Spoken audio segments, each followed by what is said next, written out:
People have said different things about President Russell Marion's health, but now we know the truth. He's been in and out of the hospital at 100. His doctors don't think things will get better soon. It is clear that he is slowly ending things. President Nelson had a life that was truly amazing. As the leader of a church with more than 17 million members, he built a successful business and family. Still, the big question is whether or not his 100th birthday will be his last. Let's get into the specifics and see the most recent news about his health. Russell Marion Nelson was born in Salt Lake City, Utah on September 9, 1924. He had a very interesting life. There are 3 people in his family, a brother, 2 sisters, and himself. Nelson's dad used to work as a reporter for the Deseret News and then as the general manager of Gillum Advertising. His parents didn't really follow the Latter-day Saint faith, but they did send him and his brothers to Sunday school. He joined the church when he was 16 years old and was baptized there. He liked many things when he was a boy. In the ad business his father ran, he helped out. He had other jobs as well, like part-time jobs in a bank, a post office. Russell Nelson also spoke on the debate team at his school. He was good at sports and the piano. He joked that he would have to watch out for his hands because he wanted to be a heart surgeon one day. The joke wasn't funny after all, because he cut people open for a job. Russell Nelson was a great singer who often did shows at church. Dancel White, who would become his wife, also had a beautiful singing voice. This was what sparked their friendship. When he heard Mrs. Wright sing, he knew he had found her. After 3 years, on August 31, 1945, Nelson married her.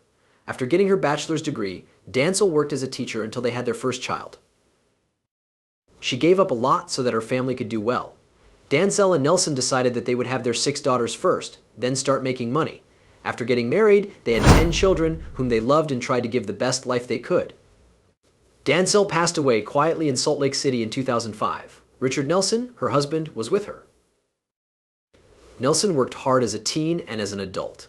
In his mid-teens, he went to LDS Business College and worked at the bank as an assistant secretary. He got into the University of Utah after finishing from high school and joined the Beta Epsilon chapter of Sigma Chi, as well as Owl and Chi. He got his Bachelor of Arts and became a member of Phi Beta Kappa in 1945. He then went to the University of Utah School of Medicine to study medicine, as if that wasn't enough.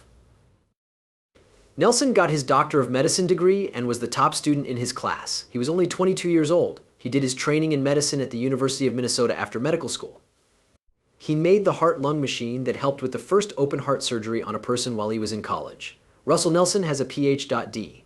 from the University of Minnesota for his work and study. Long before he was called a prophet, seer, or revelator in the faith, Russell Nelson was a well-known heart surgeon. In the 1920s, it was not possible to work on the heart. Nothing had changed while Russell Nelson was at the University of Utah studying to be a doctor. But then he didn't like the way things were. He learned that touching a beating heart would stop it from beating. This was crazy. What if the heart could be brought back to life? What if he and his team came up with a way to help people again? Because he was interested, he put together a group of people who shared his interests. During his internship and PhD at the University of Minnesota, he worked with the first heart-lung bypass machine because he was interested in the heart. In 1948, he helped make the first machine that could keep a dog alive for 30 minutes. At the time, this was impossible, so it changed everything. The machine was so big that it couldn't be moved when it was time to test it on real people. He and his team did not give up, though. It was back to the drawing board for them. They began making another heart-lung bypass machine. It was small enough to work in an operating room this time. Also, guess what? Dancel, his late wife, helped him build this machine. Nelson could do both surgery and bioengineering very well. In March 1951, this brand new tool was put on a person. The patient did not make it through the surgery because the case was so difficult. But this machine helped Nelson and his team get closer to the answers. It was a new start for the doctors who worked together.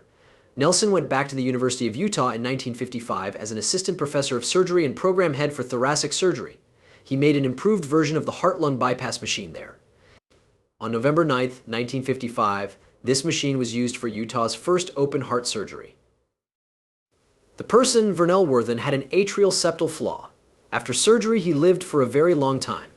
In other words, Russell Nelson found answers to heart problems that have been around for a long time. His goal was clear, and he knew how to reach it. Later, the hospital hired a skilled machine shop to make the device. Nelson did his first successful heart surgery on a child in March 1956. He fixed the tetralogy of Fallot in a girl who was 4 years old. He oversaw a number of surgeries that were all about coronary artery disease. and made a big difference in the progress of valve surgery. One of the best times was in 1960, when he fixed a younger St. Stake Patriarch's tricuspid valve leakage for the first time ever. Because of this disorder, blood flows backward into the upper chamber of the heart. Dr. Nelson was the first person to fix it. During 1968, he replaced a number of aorta valves. He did this surgery on Spencer W. Kimball later. Kimball would go on to become president of the LDS Church. In 1985, President Nelson reached another important milestone when he operated on the Chinese opera singer Fang Rongxiang and did a quadruple bypass surgery. He took a plane all the way to Jinan, China, for this surgery. It was the last surgery he did. The Fang family is still thankful for him and calls him Old Friend of China in 2018. President Nelson earned the Lifetime Achievement Award for his work as a groundbreaking heart surgeon and researcher in the field of heart medicine. Utah's 2018 Governor's Medals for Science and Technology went to him and 3 other people. A lot of awards have also been given to him, such as the Distinguished Alumni Award from the University of Utah, the Heart of Gold Award from the American Heart Association, and the Citation for International Service from the American Heart Association. 3 universities in the People's Republic of China have also given him the title of honorary professor.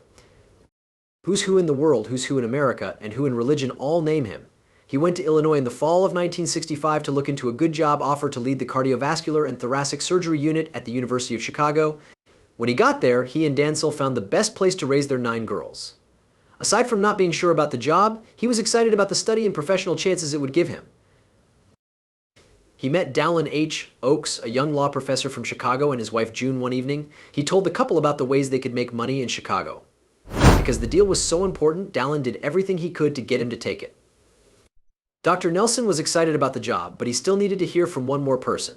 Later, he went to see David O. McKay, who was head of the church at the time. Leader McKay told us what was going on. Dr. Nelson would be in charge of the whole group. His pay would be 5 times what he makes now. The school would pay for his kids' schooling and give him many other perks. This is a great deal that any man with 9 children and a wife would jump at. He turned it down, though, because President David asked him to. In the years to come, this helped him get ready for a bigger job as church head. He was in the quorum of the 12 apostles for 34 years before becoming the 17th president of the Church of Jesus Christ of Latter-day Saints. During quorum meetings, he played the piano and spoke to the members in their own languages. His writing is thought to be the best in the quorum of 12. During his time as a missionary, President Nelson built churches in 133 different countries. In China and Eastern Europe, he made ways for the church to grow. He was in charge of all 3 of the governing bodies at the headquarters in Utah. There is an Executive Council for Missionaries, an Executive Council for Temple and Family History, and an Executive Council for Priesthood and Family. The 16th Church President, Thomas S. Monson, died on January 2, 2018. After he left, the leadership changed hands to the 12 apostles with the most experience. Nelson Russell was called and made holy on January 14, 2018. He became the 17th leader of the church. D. The chief apostle of the church, Todd Christopherson, said this in a broadcast from the Salt Lake Temple. This came after the new leaders of the church were introduced. President of the church is the most important job in the Church of Jesus Christ of Latter-day Saints. The president is in charge of the most important government body. Some people in this church think that the president is a prophet, seer, or revelator. People call him the prophet. For Latter-day Saints, President Russell is God's representative and the most powerful leader on earth. He is the only one who gets messages from God on behalf of everyone else. Pres. Nelson once said that church members are deeply enthusiastic about the fatherhood of God and the brotherhood of man, no matter where they live. We find the most happiness when we help our brothers and sisters, no matter where we live in this wonderful world. This is why, in 2023, his church gave $1.3 billion to help people in need. This help was given to people of all races and religions. Some of the money was given to help women and children. Under his guidance, the church made sure that children around the world got enough food. International NGOs like Save the Children and the World Food Program got money from it. Working with UNICEF in Mozambique and the Central African Republic, the church also improved healthcare for mothers. The religion has also given millions of dollars to help the war between Israel and Hamas. The money is used to improve the physical and mental health of people in Gaza and Israel. In 2023, President Nelson's church worked with other aid groups around the world to help refugees and newcomers. In Sacramento, California, the faith bought 500 foam mats and other things to help refugees who were sleeping on the ground. Latter-day Saints Aid worked to fight hunger, homelessness, and abuse in North America. There, they changed lives with more than $750. Zero gave money to a nearby shelter for homeless people. The faith also helped Maui get back on its feet after the terrible wildfires. It gave people emergency shelter and hotel credits. It also sent psychologists to help the people who were hurt by the accident. In order to help the environment, the church planted 140,000 trees in Mongolia, put solar panels on many of its meeting places, and switched to communion cups that are made from 100% recycled materials. The Church of President Nelson gave 20,000 acres of water in Utah to help protect the Great Salt Lake. Members of the church's Just Serve program can set up smaller service projects. President Nelson says these are just a few of the good things the church does for people in need. Without a question, his leadership is seen as one of the most important in the world. But it's been getting bad press lately. Some people say that the church doesn't include everyone. Some LGBTQ people thought he would change some rules. In 2019, he became well known for overturning the controversial rules that said children of gay parents could not be baptized. He also changed the rule that said same-sex partners were heretics and could be kicked out of the church. Later, his government backed the rule that protected marriage between people of the same gender. President Nelson's body language made it look like he would fully back the LGBTQ community. After a few months, he changed his mind about some measures. He is adamant that LGBTQ people are welcome at church. He did say, though, that same-sex marriage is wrong because God hasn't changed what marriage means. Also, real love doesn't back doing things that hurt yourself. For him, connections between people of the same gender hurt them. He also made it harder for transgender people to be involved in the church. Members of the group say it's upsetting that they are being left out because of their gender identity. People also don't like President Nelson's view on women leading. He seems to love and respect women, but many people say his ideas about what it means to be a woman are out of date. He tells women, for example, that they should put being a mother above all else. He says that women should focus on their holy calling and what they love about being a woman.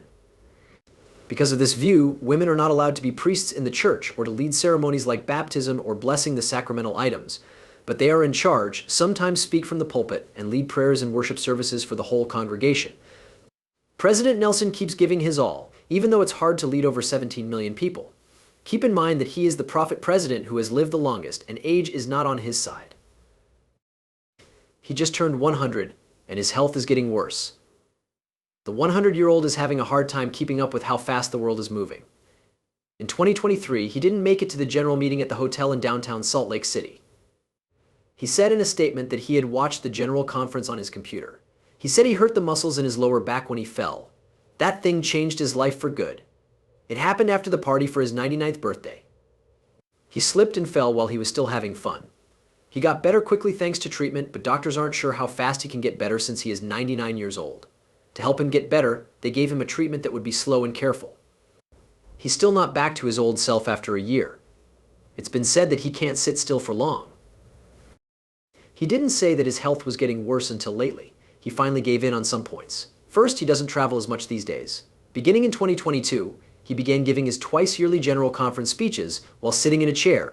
He would usually stand to talk to the millions of people in the church who were listening. That no longer takes place. It was said a few months ago that he sometimes uses a wheelchair or walker when he has a little trouble keeping his balance. If we're being honest, this problem isn't small. He also said that his brain, legs, and mind are still alive.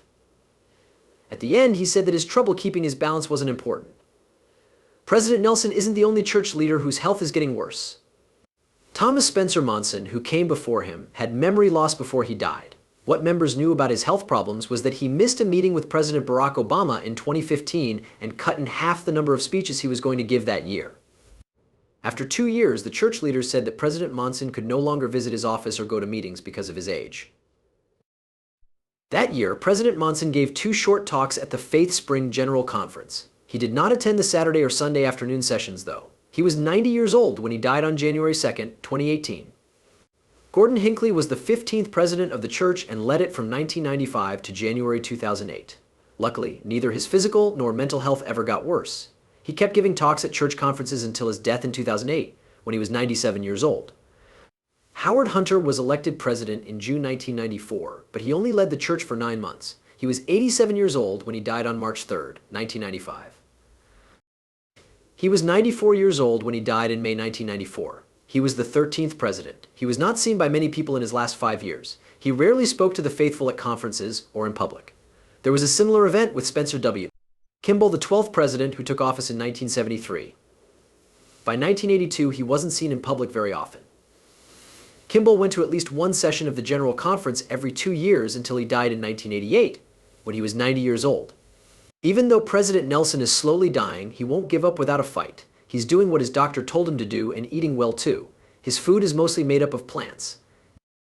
He eats a lot of veggies, whole grains, fruits, and beans. He eats a small amount of fish and lean meat. He likes natural things more than processed ones. He thinks that eating natural foods is the best way to get the most nutrients. The work he did as a surgeon affected how he ate. His life experiences shape how he thinks about nutrition and living a good life. He saw for himself how the choices people make about their lives affect their overall health. This made him want to put his health first. He is still alive and well at 100 years old, so you can tell his little tricks are working. He also works out often because it keeps him in shape. His choices about how to live have had a big effect on people who follow the faith. Since he became president, there are more vegans in the church than before. Members who were moved by what he taught have since started eating only plants, just like their boss, T. His church's website has a part all about plant-based cooking. You can find ideas for meals that are good for you there. Check it out. Church of Jesus Christ of Latter-day Saints members celebrated the president's 100th birthday on September 9th, 2024, even though his health was getting worse. On his special day, church leaders, family, and friends paid respect to him with happy words. The show was shown live from Salt Lake City's Temple Square Full House Conference Center stage. Prez. Nelson sat next to him on the stage with Sister Wendy Nelson, his wife. Both President Henry Eyring and President Dallin Oaks, who were his advisors, joined him on stage. A little while ago, the president told people in his church to show someone love and care. He made his point by telling the story of the lost sheep. He told them to use social media to talk about their experiences. The old man gave a heartwarming speech and thanked everyone who followed. At the end of his short speech, he prayed for the church. When it came to church leaders, they thought about their time with the president. He was called a Renaissance man by President Holland. Few people knew he could speak at least 17 languages until he turned 100. In honor of his big day, his friends and family sent him recorded notes. As the honors came to a close, the musicians from Luz de las Naciones played Feliz Cumpleaños in the conference center. Nathan Pacheco, Jared Pierce, and Jenny Oaks all played songs that the crowd liked. Baker joined Pacheco on stage to sing We Ever Pray for Thee after Pacheco sang Una Furtiva Lagrima. His children, grandchildren, and great-grandchildren sang I Will Be What I Believe. The congregation then sang Rejoice, the Lord is King, and we thank Thee, O God, for a prophet. The event was live-streamed on the church's YouTube channel, and you can watch the 75-minute broadcast for more information. President Dallin H. Oaks will become president if President Russell Nelson dies today. The presidency of the church goes to the most senior apostle. President Oaks is 88 years old and is currently serving as first counselor in the first presidency. If the most senior apostle dies before the current president, he will become president.